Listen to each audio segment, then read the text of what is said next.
생생경제. 김은경의 생생경제 3부 시작하겠습니다. 생생경제 퀴즈 다시 한번 알려드릴게요. 디지털 시대 많은 정보를 데이터화해서 이 자료를 바탕으로 경제 흐름을 읽고 미래 전략을 세우는 것, 이 대상이 되는 것을 얘기를 하는데요. 많은 거대한 정보라는 말을 그대로 영어로 바꾼 겁니다. 보기 드릴게요. 1번 빅데이터, 2번 빅뱅, 3번 빅사이즈입니다. 정답을 맞춰주신 분들을 선정을 해서 경제 신간과 연극 엄마를 부탁해 티켓을 보내드립니다.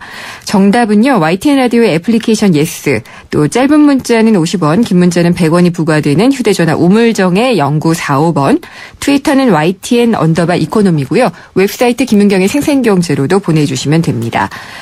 그리고 예고해드린 대로 3, 4부는 금요기획, 6.4 지방선거 특집으로 마련했습니다. 오늘은 서울시장 후보들의 경제 공약에 대한 토론이 마련이 돼 있으니까요. 생생경제 퀴즈 정답과 함께 또 서울시장 후보들에게 바라는 점, 또 궁금한 경제정책에 대해서는 거침없이 의견 보내주시기 바랍니다. 저는 광고 듣고 돌아오겠습니다.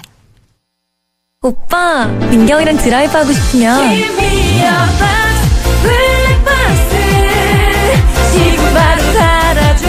Give me your box, 프로비아. PF4R 자체 기술로 리얼리티 101%를 위하여. 나 강민경은 프로비아. 쇼핑에서 레저까지, 백화점에서 이마트까지, 즐거움과 편리함이 가득가득. 신세계 전국 어디에서나 쇼핑의 자유. 신세계 상품권. 내비 따라서 가는데 왜 이렇게 막히는 거야? 답답해하지 말고 실시간 교통정보가 반영되는 올레 내비하세요. 그래, 올레 내비로 바꾸니까 막힘없이 쭉. 올레 내비 지금 통신사 관계없이 무료로 다운받으세요. 올레.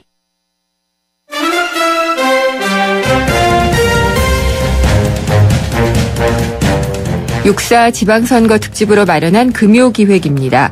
한 해 예산만 20조가 넘습니다. 바로 서울시인데요. 서울시 수장에 출사표를 던진 후보들의 경제, 복지 공약을 각 후보 캠프의 경제통 국회의원 두 분을 모시고 짚어보도록 하겠습니다. 각각 소개를 해드리겠습니다. 서울시장 재선에 도전하는 박원순 캠프의 경제, 복지 정책을 말씀해 주실 분입니다. 새정치민주연합의 홍종학 국회의원 나오셨습니다. 안녕하십니까? 네, 안녕하세요. 네, 또 정몽준 후보 캠프에서는요. 강은희 국회의원 나오셨습니다. 안녕하십니까? 네, 안녕하십니까? 두 분도 인사 나누시죠. 네, 네, 안녕하세요. 네, 분위기가 어떻다고 봐야 되나요? 이 새누리당 정몽준 후보 그리고 또 새정치민주연합의 박원순 후보 두 서울시장 후보의 공약은요. 보면은 그래도 상대적으로 좀 차별화가 된다라고 봐야지 될 것 같아요. 각 후보의 경제 복지 공약부터 간단하게 듣고 가야지 될 것 같습니다. 먼저 홍종학 의원께 부탁을 드리겠습니다. 네, 우리 박원순 후보는 지난 2년간 사실상 새로운 시정을 보여주었고요. 이것이야말로 세계적인 도시들이 가고 있는 길을 우리나라에서도 드디어 소개한 것이다. 이렇게 저희가 생각을 하고 있습니다. 그래서 일부 개발업자나 재벌, 외국 자본을 위한 경제 정책이 아니라 네. 시민들의 소득을 올려서 소비를 늘리는 그런 소득 주도형 성장 정책을 추진해 왔고요. 이번에도 이제 또 그렇게 할 겁니다. 낭비 없는 시장이 가장 이제 중요한 우리의 목표고요. 네. 그래서 전임 오세훈 시장이 315%나 채무를 증가시켜 놨어요. 그것을 박원순 이제 2년 동안 지금 12년 자료밖에 안 나왔습니다만은 안전행정부 자료에 의하면 네. 22%를 줄였거든요. 이게 이제 바로 우리가 통상적으로 얘기하는 보도블록 교체 이런 것까지 안 하는 이런 알뜰 살림 경제로 이렇게 해온 거고요. 네. 이제 다음 경제 공약의 가장 중요한 것들은 사회적 기반 시설, 우리가 인프라스트럭처를 마련을 하겠다는 것이죠. 이 서울은 대한민국의 경제 중심지지만 이게 좀 흩뿌려져 있는 느낌이 좀 있죠. 조직화되어 있지 않은데 이것을 이제 세계적인 도시들이 다 그렇듯이 네. 이제 클러스터를 만듭니다. 그래서 5대 창조 클러스터, 그게 이제 구로 디지털밸리, 개포, 동대문, 상암 DMC, 그다음에 신홍합밸리라고 해서 신촌 홍대 합정. 아, 네. 이게 이제 창조 클러스터고요. 그다음에 네. 아시아 지식 기반 허브 3대 이제 기반을 만들어서 마곡의 융복합 기반 첨단 산업 단지, 창동 상계 창업 단지, 네. 홍릉 일대의 실버 산업 클러스터. 그다음에 3대 권역의 국제교류 마이스 복합거점 프로젝트. 이게 좀 어려운데 하여튼 클러스터를 이렇게 마이스라고 얘기하는 컨벤션이라든가 국제회의, 네. 전시 이런 것들의 클러스터를 만든다는 얘기고요. 77개소의 4대 경제특구를 만듭니다. 산업특구, 유통특구, 고용특구, 네. 사회적 경제특구. 이런 것들을 통해서 이제 일자리를 만들어 가겠다. 이런 것들이 이제 세계적인 도시로 나아가는 서울의 첫걸음이 될 것이다. 네. 이렇게 저희 공약이 이루어져 있습니다. 일단 경제 공약 들어봤고요. 강은희 의원께도 부탁드리겠습니다. 네, 정문준 후보는 삼삼한 서울, 팔팔한 경제를 만들겠다고 공약을 발표했습니다. 네.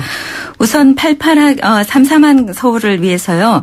서울 시민들이 가장 중요하게 생각하는 안전과 일자리, 환경에 관해서 이걸 실천할 수 있는 팔팔한 경제를 활성화시켜서 네. 64개의 공약을 준비를 했습니다. 64개를 다 들을 수는 없을 것 같고. 네, 크게 8분야로 되어 예. 있습니다. 우선 좋은 투자로 좋은 일자리를 많이 만들어내고요. 네. 활기찬 강북을 만들겠다. 그리고 서울 시민들이 보고 즐기는 서울을 만들어주고 중소기업과 소상공인 자영업 살리기를 할 수 있는 정책과 제도를 도입하겠습니다. 네. 그리고 서민의 부담을 줄이고 우리 모두가 따뜻하게 살 수 있는 서울을 만들겠습니다. 그리고 또한 자긍심 있는 문화예술 도시를 만들고 무엇보다도 가장 중요한 시민의 안전과 건강을 지키겠다는 것이 주요 공약들입니다. 네. 그동안 박원순 시장 취임 이후에 중단되거나 단절되었던 사업들을 재추진해서 잠에 빠진 서울 경제를 다시 활성화시키는 것들이 예. 이 공약들의 중심이 되겠습니다. 예. 신성장 동력을 발굴했어요. 도시 기반도 구축하고 또 특별히 정몽준 후보의 가장 중요한 공약들이 경제 파급 효과가 큰 굵직굵직한 사업들이 많이 있습니다. 네. 이런 개발 공약뿐만 저희가 내놓은 것이 아니라 중소기업과 소상공인, 자영업도 살리고 서민 부담도 줄이면서 따뜻한 서울 만들겠다는 겁니다. 네. 더불어 분배와 복지 또 최근에 이슈로 되고 있는 안전에 대한 것도 꼼꼼한 정책들을 내놓고 있습니다. 제가 딱 들어보니까요. 두 분이 굉장히 세련되게 상대방 캠프의 공약에 대해서도 살짝 언급들을 하시면서 본 캠프의 이 공약들을 잘 발표를 해 주신 것 같아요. 들어보니까 일단 박원순 캠프 측에서 보면은 낭비 없는 시정, 소득을 통한 성장을 이루겠다. 그런 것들에 있어서 이제 창업, 클러스터 이런 것들을 얘기를 하신 것 같고 3388을 이야기하신 정몽준 후보 측의 공약을 보면은 어쨌든 여기도 좋은 투자를 통해서 좋은 일자리를 만들고 파급 효과가 큰 개발 사업을 하겠다 이렇게 얘기를 하셨어요. 복지 공약을 좀 따로 한번 들어볼까 하거든요. 이번에는 강은희 의원부터 좀 부탁을 드릴게요. 복지 공약 중에서 대표적인 것들만. 네. 네. 일단 저희 복지 공약 중에서는요. 서민 부담을 줄이는 부분 많이 했습니다. 어떤 게 있을까요? 예, 요거는 굉장히 작고도 아이디어적인 부분인데요. 얼리버드 공약입니다. 얼리버드 공약? 예, 예. 아침에 일찍 일어나는 새가 모이를 많이 먹듯이 네. 일찍 출근하는 출근자들을 위해서 요금을 인하하겠다는 겁니다. 아. 예, 하루에 한 번 하는데 200원 정도 인하가 되는데요. 네. 한 달 계산하면은 2만 원에서 4만 원 정도의 그 구간에 따른 차이가 있습니다. 교통비를 절약할 수 있도록. 이것도 이제 1년을 모아놓으면 되는데요. 네. 이런 아주 작은 정책에서부터요. 실제로 서민들이 좀 휴식과 쉴 수 있도록 그리고 이나 강장 등에서 네. 와이파이 프리존을 만들겠다는 것과요. 예. 그리고 모두가 따뜻한 서울을 만들기 위해서 소형 주택을 우리가 많이 만들어서 실제 소형 주택이 어디에 들어가 있는지 알 수가 없으니까 이 소형 주택을 120 다산 콜센터에 연결해서 안내해 주겠다는 겁니다. 네. 그리고 무한 돌봄 서비스를 해서 우리가 병약자나 노인분 이런 분들에 대한 돌봄 네. 서비스도 계속 지속할 것이고요. 또 무엇보다도 서울시에서 직접 운영하는 신용회복센터를 만들겠다는 겁니다. 국가가 하는 것과는 별도로요. 네, 예. 국가에서 하면 좀 거시적일 수 있는데 서울시정에 맞게 꼼꼼하게 개별적 상황을 섬세하게 살펴서 신용을 회복할 수 있는 신용센터를 네. 만들어서 직접적으로 상담을 실시할 수 있다고 할 수 있도록 그리고 예. 노인 요양시설도 대폭 확충해서 지금 네. 현재 노인 요양시설이 가다 경쟁을 하면서 시설이 제대로 만들어지지 않은 이런 부분도 네. 시에서 별도로 만들어서 공급하겠다는 겁니다. 네, 예, 알겠습니다. 그럼 홍종학 의원께서 박원순 캠프의 복지 공약 특징적인 것들 좀 말씀을 해 주시죠. 네, 그런데 저는 오늘 경제 토론을 하는 걸로 얘기를 들었고요. 제가 받은 질문제는 예. 복지에 대한 얘기가 전혀 없었는데요. 그러세요? 예. 바뀌었나요? 아니요, 바뀐 건 아니고요. 네, 경제가 뭐 복지랑 다 연결이 되기 때문에. 그런데 여기 지금 네. 질문지에는 복지에 대한 얘기는 하나도 없거든요. 근데 그렇군요. 갑자기 복지 네. 얘기를 하시고요. 네. 그리고 강은희 후보 의원께서는 잘 대답을 하신 거 보니까 알고 계셨던 것 같은데요. 아닙니다. 저희가 그렇게 얘기는 하지 않았고요. 저희는 경제복지 공약이라고 전체적으로 말씀을 드린 걸로 저는 알고 있고. 제가 받은 이 자료에는 뭐 복지라는 얘기는 한마디도 없습니다. 그래서 그렇게 공격을 하시면은 저희가 네, 여기 보세요. 한마디도 없는데 네. 뭐 복지 얘기 저희 할 수 있습니다. 뭐 할 수 있는데요. 예, 그게 저희가 뭐 그러면 특정 후보 측을 저희가 확인을 편들기 위해서 한 건 해보겠습니다. 아니거든요. 이것은 아주 심각한 문제인 것 같고요. 예, 확인을 해보셔도 됩니다. 네. 제가 받은 원고에는 하여튼 복지 얘기는 하나도 없는데요. 네. 우리 저희 박원순 후보의 강점은 복지이기 때문에 뭐 복지 얘기 충분히 할 수 있습니다. 네. 가장 중요한 것은 이제 복지의 경우에도 우리 박원순 후보는 지난 이제 2년밖에 안 됐지만 26%나 복지 비용을 늘렸거든요. 네. 그러니까 복지 비용을 26%나 늘리면서 24%군요. 24%를 늘리면서 그다음에 채무는 22%나 줄인. 네. 그러니까 그 전에 이제 오세훈 시장 때는 복지는 거의 늘리지도 못하면서 채무를 315%나 늘렸는데 올해는 복지는 늘리고 채무는 줄이고 이건 정말 기적 같은 일이죠. 저희는 비결이 뭐죠? 네? 비결이 어떤 거였나요? 그러니까 이제 비결이 쓸데없는 데에다가 낭비하지 않는 거죠. 그러니까 예를 들면 이제 세비 둥둥섬이라든가 이런 것들 엄청난 수천억씩 들어가는 돈들이 있지 않습니까? 그런 것들을 알뜰살뜰해서 이제 복지 비용에다 이렇게 사용을 했다는 말씀을 드리고요. 이제 다음 4년 동안은 저희는 이제 복지를 한 차원 더 올립니다. 그래서 차세대 복지라고 저희가 얘기할 수 있는데요. 이제는 찾아가는 복지입니다. 네. 우리 세모녀 비극 사태가 있지 않았습니까? 참 안타까운 일인데요. 네. 그러니까 그렇게 복지 사각지대에 놓여 계신 분들이 그렇게 이제 정부가 수없이 많은 정책이 있음에도 불구하고 혜택을 못 받거든요. 그러니까 이제는 우리가 복지 플래너를 도입해서 찾아가는 현장 복지. 그래서 이분들이 하나하나 다 찾아가고 저희가 생각하는 것은 이제 어르신들을 위해서 노인 주치의 제도까지 이제 생각을 하고 있습니다. 그러니까 찾아가서 어르신들이 아프신 것을 확인하게 되면 그분들을 자연적으로 보건소나 의료기관으로 연결하는 이런 차세대 복지가 저희의 핵심적인 거고요. 특히 중요한 것은 이제 이 현재 50대들의 이 베이비 부머 세대들이요. 이 세대들이 이제 직장에서 막 나오게 되는데요. 이 세대가 굉장히 중요한 세대입니다. 자녀들 키우기에 바쁘고 또 어르신들 모시기에 굉장히 바쁜 이 세대라서요. 이 50대 베이비 부머 세대가 다시 출발할 수 있도록 50 플러스 창업 멘토단, 그다음에 50 플러스 캠퍼스를 권역별로 운영해서 이분들이 재취업할 수 있는 이런 것들을 저희가 지금 새로운 복지 공약으로 내놓고 있습니다. 예, 준비 충분히 되신 것 같은데. 우리 평소에 이렇게 복지를 자랑할 게 많기 때문에 할 수 있습니다. 제가 청취자 분들께서 오해하실까봐 저도 말씀드려야 될 것 같습니다. 제 질문에도 복지에 관한 질문은 없었고요. 짧게 부탁드릴게요. 없었기 때문에 제가 복지에 관한 충분한 설명을 못 드린 부분이 있습니다. 그래요? 저희가 경제복지공약이라고 되어 있었는데 아마 전달 과정에서 그런 것 같습니다. 예. 알겠습니다. 그래서 이거 외에도 뭐 여러 가지 복지 내용들도 저희가 꼼꼼하게 되어 있고요. 또 한 가지 제가 두 분이나 말씀을 하셔서 저도 반론을 하지 않을 수 없는 부분이 지금 박원순 시장 시절에 채무가 줄어들었다고 하는데 2012년 통계를 보면은요. 채무는 2,000여억 줄어들었습니다. 그런데 부채가 오히려 625억이 늘었습니다. 그러면은 채무는 우리가 순수하게 현금성 부채가 채무가 빚이라고 할 수 있는 건데요.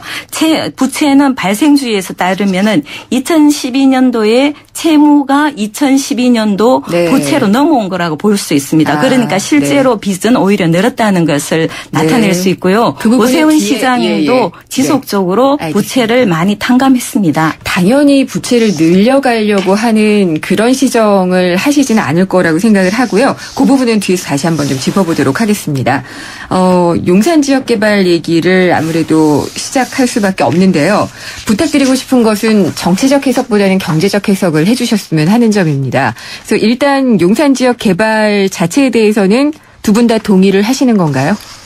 홍 의원님께 먼저 여쭤볼까요? 그렇습니다. 우리 용산을 이제 새로운 지역 개발 거점으로 저희가 개발한다는 거에 대해서 이미 얘기를 했고요.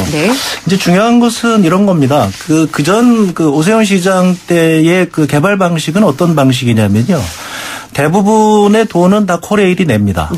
그런데 실질적으로 운영권은 거기 민자 사업자들이 가져갑니다. 그 민자 사업자들은 20% 안 되는 돈을 내고요. 만약에 성공하면 그 민자 사업자들은 엄청난 돈을 벌게 됩니다.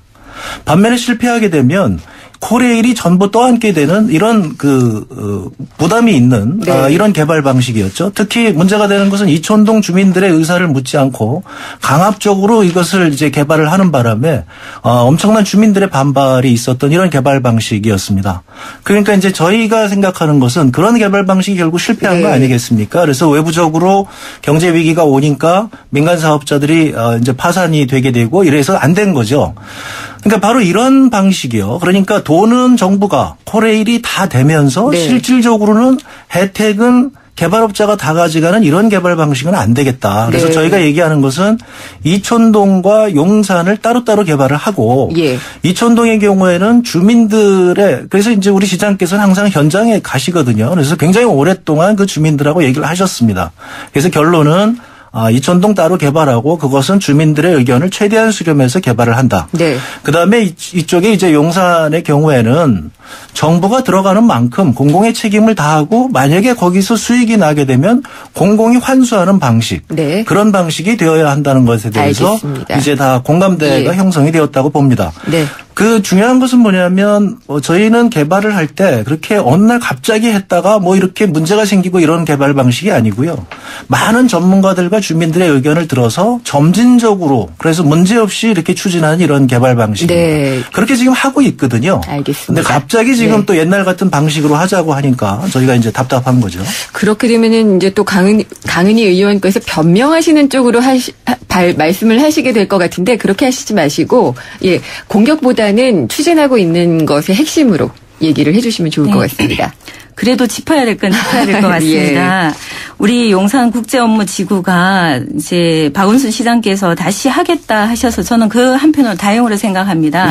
그렇지만 2013년 10월이죠.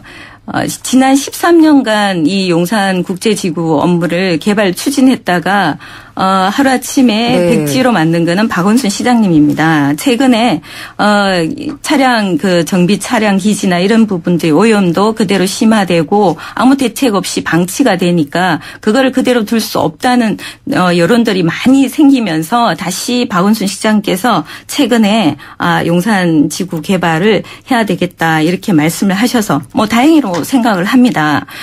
그런데 이 용산 개발 부분은 홍정학 의원님 말씀하신 부분도 있는 건 사실이고요. 좀 더 보면은 용산 개발 지구는 차량 기지가 있었고요. 그게 한 11만 평 정도 되고요. 서부 이촌동에 아파트가 지어져 있는 그 부분에 약 3만 평 정도 됩니다. 합치면 그 외에 이제 정부 부지가 조금 더 포함이 되어서 15만 7천 평 정도 되는데 있는데요. 네. 이런 부분들을 개발하는 데는 굉장히 많은 비용이 듭니다.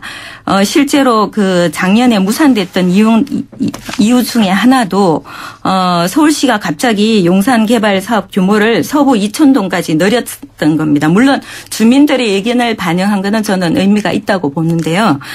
시행사에서는 네. 늘렸고 또 시행사에서는 투자 수수료도 예. 과도하게 요구를 했기 때문에 네. 결국은 의사결정권을 가진 몇몇 인사들이 핵심 추진 동력인 유상증자가 되지 않아서 예. 유동성 이익에 몰렸고 사업이 무산이 된 것입니다. 그럼 그거를 예. 지금 떠안고 갈 수 있는 방법으로 제시한 거는 간략하게 얘기하면 어떻게 되죠? 예. 일단 저희는 한 3가지 방안에 대해서 한번 살펴보고 있습니다. 네. 우선 지금 그 코레일 측과 드림허브 프로젝트가 소송 중입니다. 네. 부지가 코레일이 39%, 드림허브가 61% 소유를 하고 있는데요. 현재 드림허브는 그 차량 부지 내에서 뭐 흔히 말하는 알박기도 좀 하고 있고요. 네. 이런 부분 때문에 소송을 그대로 되어서 지금 그전엔 서울시는 그럼 소송이 끝나면 하겠다 이런 부분인데 이렇게 되면 4년 5년 가도 이게 해결이 되지 않을 그럼 거로 어떻게 보고 하실 있습니다. 건가요? 예. 그래서 코레일과 드림허브 간 중재를 통해서 네. 사업을 재추진하겠다는 겁니다. 이게 가장 현실성 있는 방법인데요. 네. 어차피 코레일과 드림허브가 이 논쟁이나 다툼 때문에 장기간 가게 되면 양측이 손해가 많기 때문에 중재를 통해서 서로 양보할 거를 양보해서 지금까지 소송하는 것을 어느 정도 정리를 한 다음에 네. 서부 이천동도 수습을 해야 됩니다. 서부 이천동 주민들도 사실 7년 동안 개발 제한에 묶여가 있기 때문에 재산 네. 형성을 전혀 못했었거든요. 그러면은 두 분 다 지금 서부 이촌동 주민을 위한이라고 말씀을 하셨거든요. 아니 일부 그 부분이 예. 이제 포함이 네. 될 수밖에 없는 포함이 될 수밖에 상황입니다. 없다. 네. 예. 그러면은 어쨌든 방식은 크게 다르지는 않은 것 같은데 제가 보기에는요. 네, 크게 다르죠. 크게 다른가요? 저희는 이촌동 주민들의 따로 하겠다. 네, 이촌동 예. 주민들의 의견을 최대한 존중하겠다. 따르는 이촌동 개발방하고요. 예. 지금 새누리당에서는 전체를 동시에 개발하는 옛날 오세훈 방식에서 그런가요? 단지 아닙니다. 단계적으로 가겠다는 거고요. 예, 잠시만요, 홍 의원님. 강 의원님께서 아니라고 하셨는데. 예, 뭐 물론 이제 네. 단계적으로 하는 건 저희가 그랜드 디자인에 네. 들어가 있는 겁니다. 왜냐하면 부지가 16만 평 정도 되기 때문에 네. 이거를 그냥 그대로 할 경우에는 과거에는 30조, 지금은 뭐 최대 50조까지 투자가 될 수도 있는 부분이기 때문에 어느 날 디데이를 잡아서 50조나 되는 투자를 할 수가 없기 때문에 그러면 역시 그럼 새누리당 정몽준 후보의 계획도 따로따로에 가깝다는 말씀이신가요? 네, 일단 떼어서? 따로따로는 하되 그랜드 디자인은 해야 된다는 거죠. 그러니까 옛날 방식하고 뭐가 다른지를 얘기해 주셔야죠. 예, 옛날에는 드림허브가 주관사가 되어서 그 넓은 부지를 한꺼번에 동시 개발을 했습니다. 네. 동시 개발하려고 했고 각각 많은 투자사가 들어가서 이걸 모든 그 시스템을 동시에 개발 네. 시작을 해서 마치겠다 이런 건데요.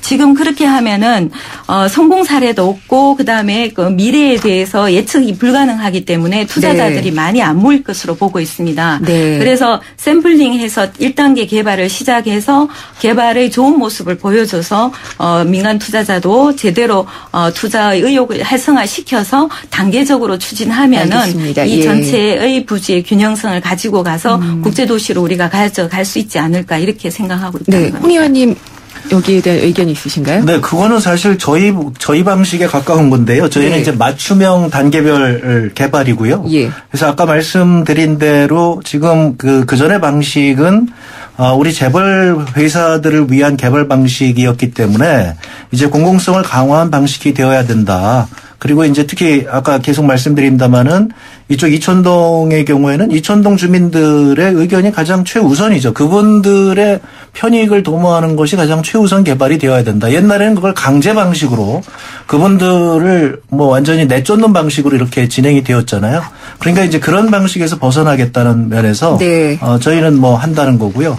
그러니까 이런 개발 방식의 경우에는 지속 가능한 게 중요한 거거든요. 실현 가능한 게 중요한 거예요. 그러니까 차근차근 준비하는 게 중요한 건데 그 전에 이렇게 하다가 그렇게 급속도로 하다가 민간 사업자가 파산이 됨으로 인해 가지고 지금 말씀하신 그런 문제가 생긴 거거든요. 그래서 그런 오류를 또 범하면 안 되겠다는 것이 저희들 입장입니다. 알겠습니다. 그러면 그 박원순 시장께서는 서울시가 직접 시행하겠다는 뜻입니까? 공공성을 높이기 위해서. 아니죠. 코레일이 하는 건데요. 그러니까 지금 말씀하신 대로 저희는 이렇게 나눠서 거기서 이제 점진적으로 옛날 같은 방식 그건 뭐 코레일에서 하는 건데요. 그래서 저희가 서울시에서 지원할 수 있는 것은 그런 공공의 영역을 굉장히 넓히는 방식이다 이렇게 생각을 하시면 되겠고요. 물론 시에서 하는 방식은 이제 저희가 생각하는 건 이런 겁니다. 시에서는 기본 기반 시설을 많이 제공을 하는 거거든요. 그래서 저희의 기본 공약 중에 굉장히 중요한 게 하나 있습니다. 1000개의 숲, 10,000개의 숲속길이라는 게 있는데요. 산책길. 따라서 이제는 도심에 그와 같은 숲과 산책길이 있는 그와 같은 개발 방식을 저희가 하고 있는 겁니다. 그러면 시는 바로 그와 같은 것을 공급을 함으로 인해 가지고 개발지의 수익 가치가 굉장히 높아지는 거죠. 이것이 뉴욕의 개발 방식이고 파리의 개발 방식이거든요. 알겠습니다. 도심의 숲을 만듦으로 인해 가지고 그 옆에 있는 그 땅들의 토지 가치를 높이는 방식 이런 방식이 저희가 추진하는 방식입니다. 그러면 박원순 후보의 공약은 지금 코레일 부지나 드림 허브 프로젝트에 있는 그 전체 차량 기지에다가 서울시가 일부 공원을 투입하겠다는 그런 말씀인가요? 서울시가 할 수 있는 데를 하는 거죠. 알겠습니다. 여기까지 그런 기반 시설을 이제 도시계획이 서울시가 갖고 있으니까 도시계획을 이제 서울시가 공급하는 거죠. 용산을 지금 여기까지 얘기를 듣고요. 일단 3부를 마치고 가도록 하겠습니다. 후보들에게 궁금한 점이나 의견 있으시면은 문자나 또 앱을 통해서 남겨주시면 됩니다. 잠시 후 4부에서 뵙겠습니다. 우리의 수학 성적이요? 당연히 걱정 없죠. 그렇다면 수학 실력은 어떨까요? 지금 아이의 수학을 진단해보세요. 정확한 진단과 처방이 진짜 수학 성적을 만듭니다. 스스로 수학. 네, 말씀드리는 순간 대한항공 선수 롱패스로 단독 찬스를 맞습니다. 네, 바로 슈터나요 슛! 골이에요! 브라질까지 환상적인 슛이네요. 대한항공 상파울로 주 5회 운항. Excellence in flight. Korean Air. 에어컨들이 바람의 세기로 경쟁할 때 휘세는 바람의 온도까지 생각했습니다. 당신이 바라는 건 더 빠르게 시원해지는 바람이니까요. 에어컨의 바람을 넘어 LG 휘센. 경제를 보는 새로운 시각. YTN 라디오 김윤경의 생생경제.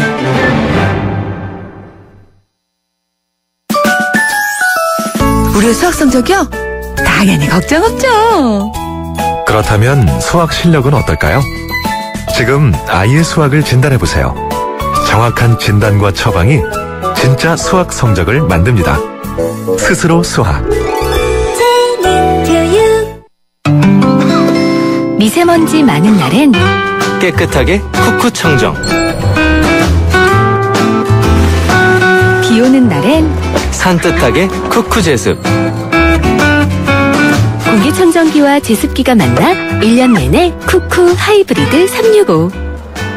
미안해. 너를 두고 여기 시려가 가지마. 한 번 떠난 시력은 돌아오지 않습니다.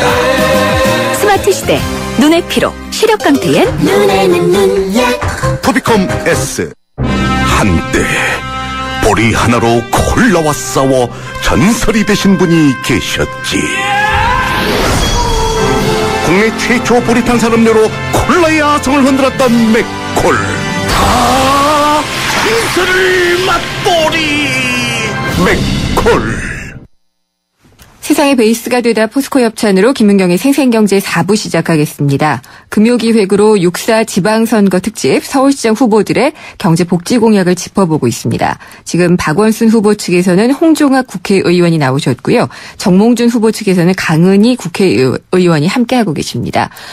열띤 그 토론이 이루어지는 가운데 또 문자가 왔는데요. 청취자분 6820님입니다. 두 후보가 생각하는 가장 시급한 서울의 경제 문제는 무엇인지요라고 하셨거든요. 일단 강은희 의원께 부탁을 드릴게요. 그 정몽준 후보가 생각하고 있는 가장 시급한 서울의 경제 문제는 어떤 건가요? 일단 뭐 경제 문제 여러 가지 있다고 볼 수 있지만 일자리 부분입니다. 일자리. 서울 GRDP가 계속 하락하고 있고요. 서울 실업률이 4.0%인데 전국 실업률이 평균치가 3.1%인데 실제로 일자리가 많이 부족한 걸로 나타나 있습니다.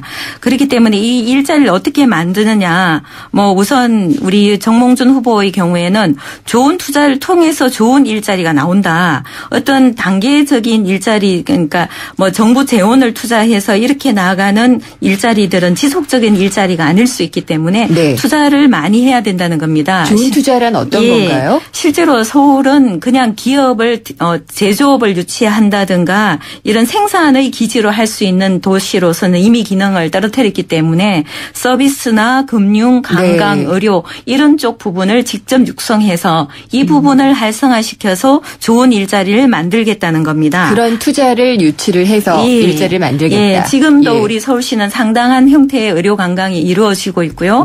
관광 자체도 지금 작년에 1,000만 명을 돌파를 했습니다. 알겠습니다. 이런 서비스업도 많이 창출을 하고요. 그리고 그와 더불어 서울시에는 59개 대학이 있습니다. 59개 대학이 있는데요.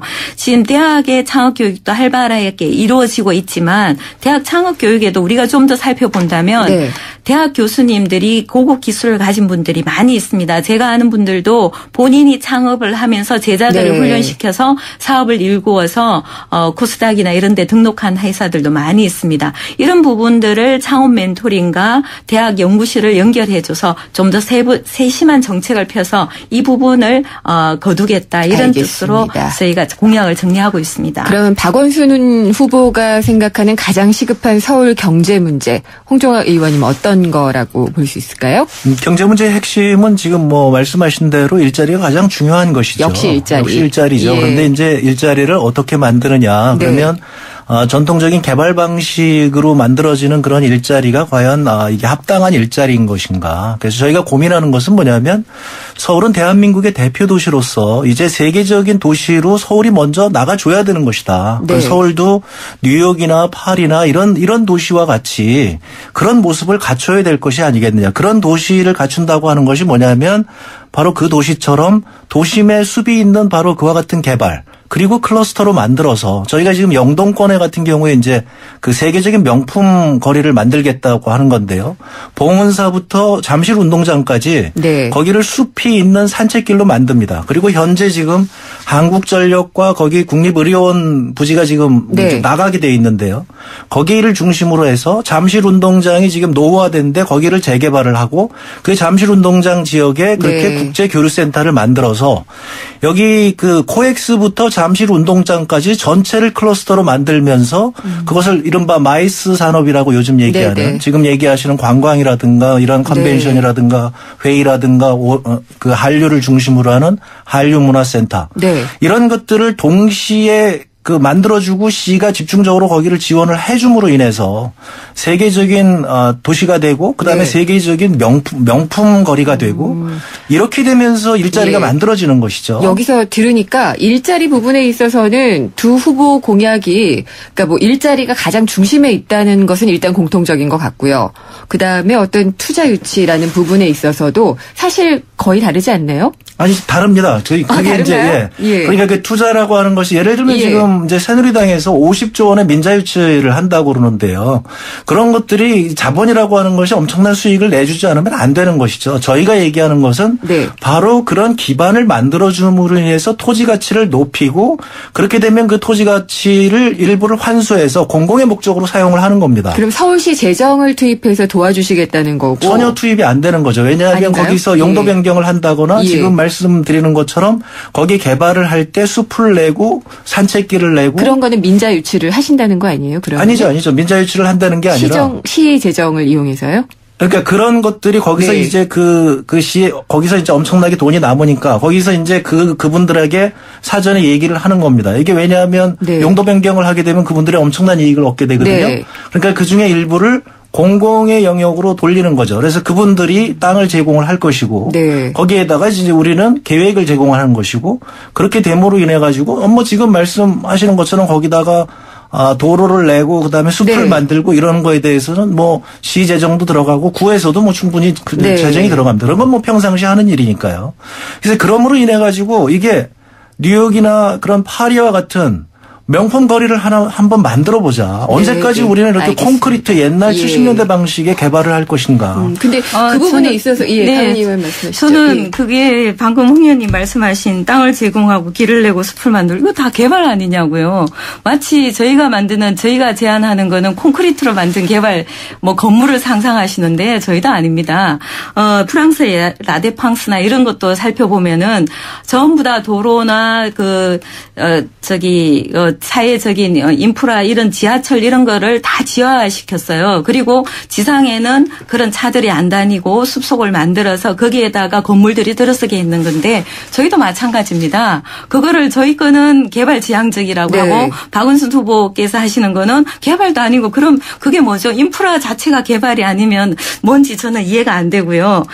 그리고 그런 것들은 어차피 시도 재정을 투입하지 않겠다. 그럼 민자도 유치하지 않겠다. 돈은 하늘에서 떨어지는 건지 이해가 안 됩니다. 답변을 간략하게 부탁드릴게요. 아니요. 거기 지금 한전 부지에는 엄청나게 많은 그 자본들이 엄청나게 좋은 땅이기 때문에 들어와서 살려고 합니다. 그런데 그거를 어떻게 개발할지를 몰라서 지금 이제 못 하고 있는 네, 거거든요. 그게 다 민자라는 거죠. 아니 예. 그거는 뭐 어차피 팔게 되는 거예요. 그건 민자 유치할 게 아니고요. 예. 민간끼리 사고 파는 거거든요. 민간끼리 사고 파는 거나 서울시가 이렇게 계획을 해줌으로 인해서 그 가치가 높아진다는 것이죠. 이것이 바로 그 뉴욕 방식의 개발, 그다음에 파리 방식의 개발입니다. 거기 그렇게 민자가 들어가지 않습니다. 그러니까 지금 말씀하신 대로 만약에 정몽준 후보께서도 그렇게 숲이 있는 개발을 얘기하셨다면 공약에서 얘기하셔야죠. 아니요. 저희가 얘기하는 것처럼 지금 1000개의 숲, 10,000개의 그런 산책길을 공약으로 내놓으셨어야죠. 아니요. 저희도 정부 숲에 대한 공약도 많이 있고요. 그거는 도시를 조성하면서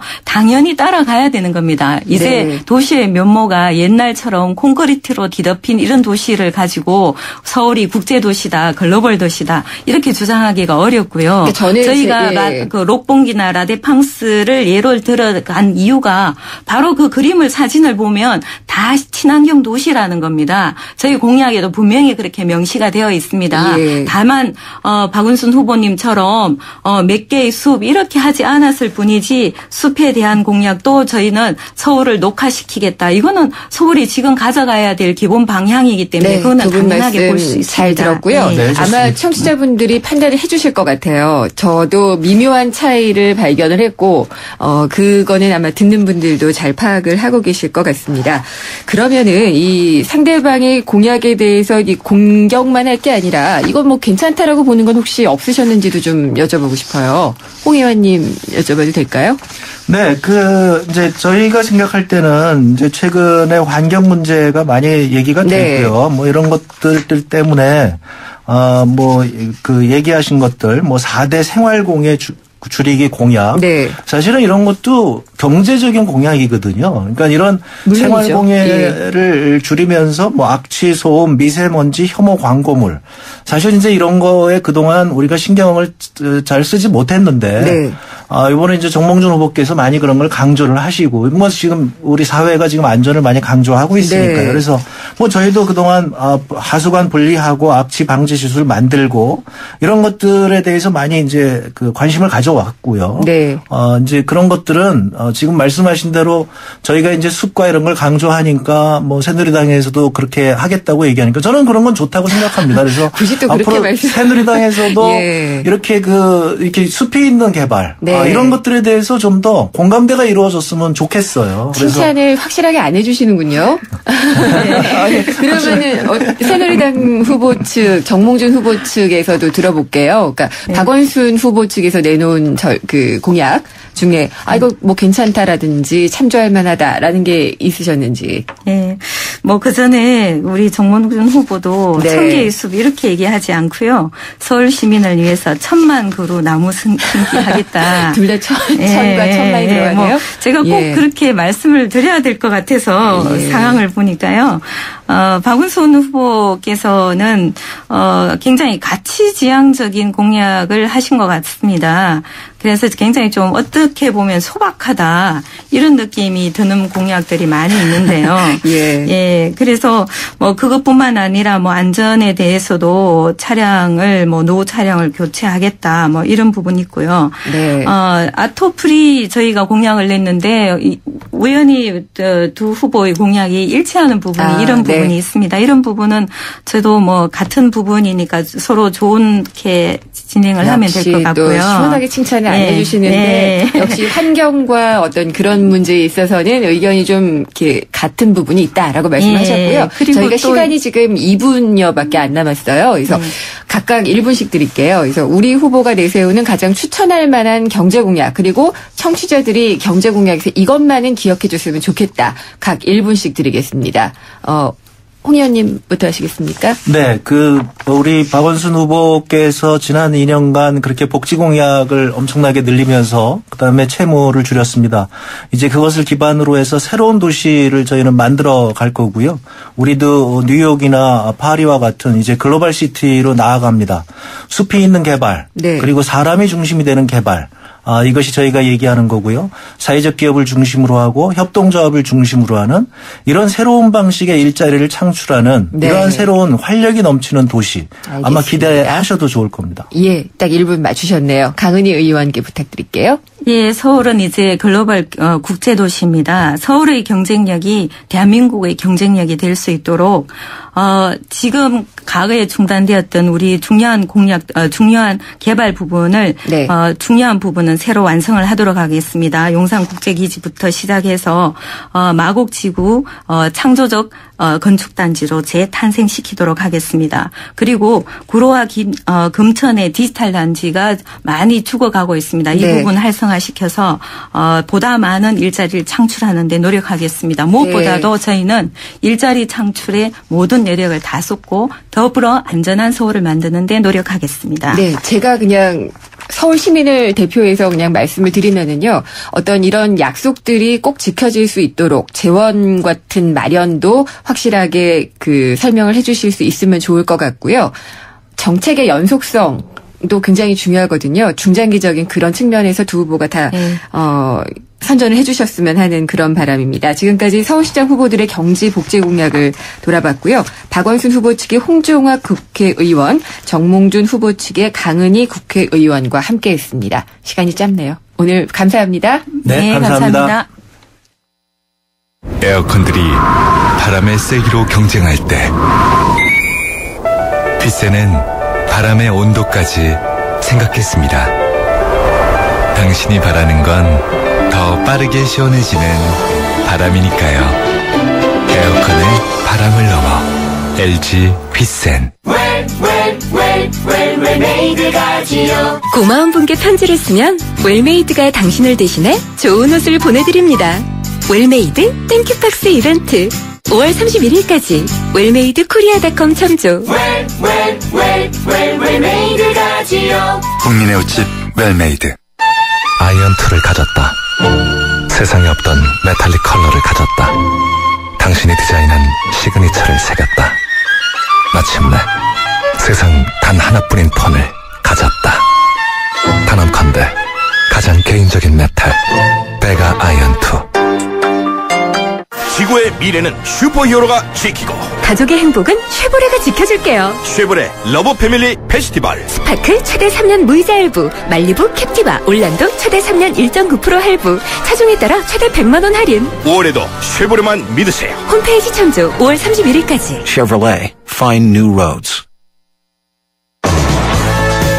네, 오늘 생생경제 퀴즈 정답은 1번 빅데이터고요. 행운의 당첨자는 5245, 4585 등 5분입니다. 제작진이 개별적으로 연락을 드리겠습니다. 문자 주셨는데요. 0098님, 저는 택시기사입니다. 요즘 서민들 숨쉬기도 힘든데 시민들 살려주실 수 있지요? 라고 하셨습니다. 그러셔야겠죠? 0333님, 주부입니다. 서민들이 마음 놓고 잘 살 수 있는 서울 만들어주세요. 라고 하셨습니다. 예, 저도 바라는 점입니다. 생생경제, 이 서울시장 공약 돌아봤는데요. 제대로 지켜질지 저희가 계속 지켜보겠습니다. 편안한 주말 보내시고요. 저는 다음 주에 뵙겠습니다. 김윤경이었습니다.